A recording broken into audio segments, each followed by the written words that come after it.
May ngadlaw nin tanan karon din ha mga choy. Ako day si Choy, ang vlogger nga dili tisoy. For today's video mga choy, ubani na sabihin ninyo. Layat na sabta padulong dito sa dam mga choy. Sa may kalambara na siya dapit mga choy. Kay tinginit naman sa mga choy, adili sab na mawala ng pagligo-ligo na to din ha. Kay basta biya init ang panahon mga choy, mangita gid tag pabugnaw kung aha dapit ang bugnaw adto sabta. Mao nang gabiyahe na mi din ha. Padulong dito sa balay namo mga choy, kay atong hapitan si mama. Kung gahapon mga choy ang akong kauban, pamilya sa kong uyab, karon akong kauban pamilyan sab nako. Pero wala lang ni uban si papa mga choy, kay gikapoy gikan sa trabaho. Padayon ta mga choy sa tong biyahe. Naghapit na lang mi og palit dinhi og chicharon mga choy, kay aron among baonon dito sa dam. Balilima lang gud ka chicharon among gidalaan ng panahon na mga choy, kay medyo gamay ra man ang maguban. Mao tong nagbiyahe na din mi ana mga choy pag human og palit. Pero before ta mo padayon sa tong pagbiyahe mga choy, tubilan sa lang nato ning motor dinhi kay aron tuloy-tuloy atong biyahe. Unya kay lagi natubilan naman ang motor dinha padayon na sa tong pagbiyahe mga choy. Kaning panahon na mga choy, hapit na day mi makaabot sa balay sa kong tatay. Diriya man lagi among padulngan mga choy, kay diriya po namo ibili ng among motor. Kay need pa man baktason mga choy para makaabot dito sa dam. Pero napoy agianan mga choy nga makaagi ang inyong motor dito lang sa pikas nga agianan. Ay kalangan ba?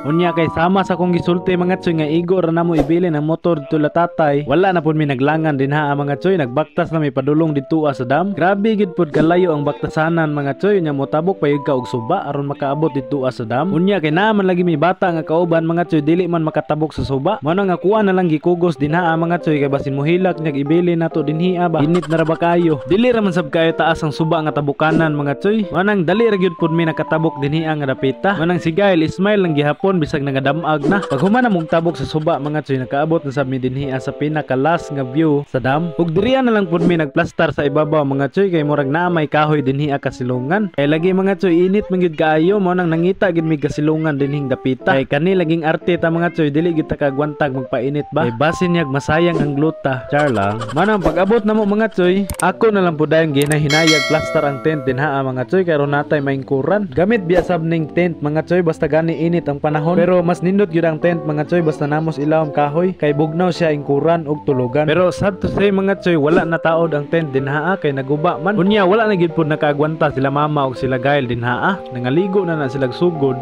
kay gipanghidlaw na. Gawa sa gipanghidlaw mga choy, init gyud pud ang panahon, lami na kay pabugnaw. Samtang nangaligo na sabna sila mama dinha mga choy, na pami dinhi sa ibabaw. Nagrelax lang mi kadali mga choy, kay medyo kapoy gid ang pagbaktas padulong dinhi. Pag humana mo og relax dinha mga choy, ninaog na dayon mi dinha kay maligo na. Nindot sab kaliguan dinhi mga choy, kay perting bugnaw. Sakto gid sa kaliguan mga choy, basta gani ting init ang panahon. Unya basta gani maglaglaag mga choy, dili gina mawala ng picture dinha. Kay aron naay mga handuman na ninyo ba.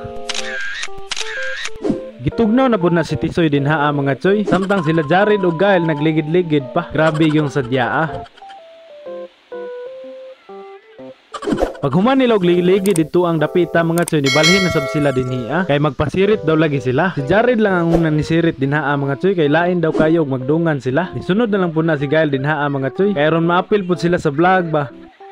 Ibalhin sa mi dinhi ang dapita mga choy, nga perting nindota. Unya perti pa yung bugnaw. Pag human na mog ligo dinhang dapita mga choy, nibalhin na sa mi dinhi as linaw nga park. Gikapuya na pud lagi mig baktas-baktasan ang panahon na mga choy, kay perti biyang inita. Mao tong dirian na lang minaligo mga choy, kay padulong naman pud mi pauli. Unya speaking of pauli mga choy, adiserta mo uli atua sa ning hapitan niya tong pinakagwapa nga lula dinhi. Mao din akong lula mga choy, si Lula Susing. Pagduol lagi nako mga choy, niingon gid siya nga patabang daw siya og ampo nga moabot daw siya og 100 years old. Kaya ron makadawat siya og 100,000. Sa dili pud panghinambog mga choy, nag-edad na sab si Lula og 94 years old karon. Gamay na lang sa mga choy aron moabot siya og 100. Tong giingnan ako mga choy nga ampo ra manggahala, basta walay kwarta, fights ra. Unya kay video man nagini katapusan. See you on my next video mga choy, kung aha na sab ta moabot mga kachuyans.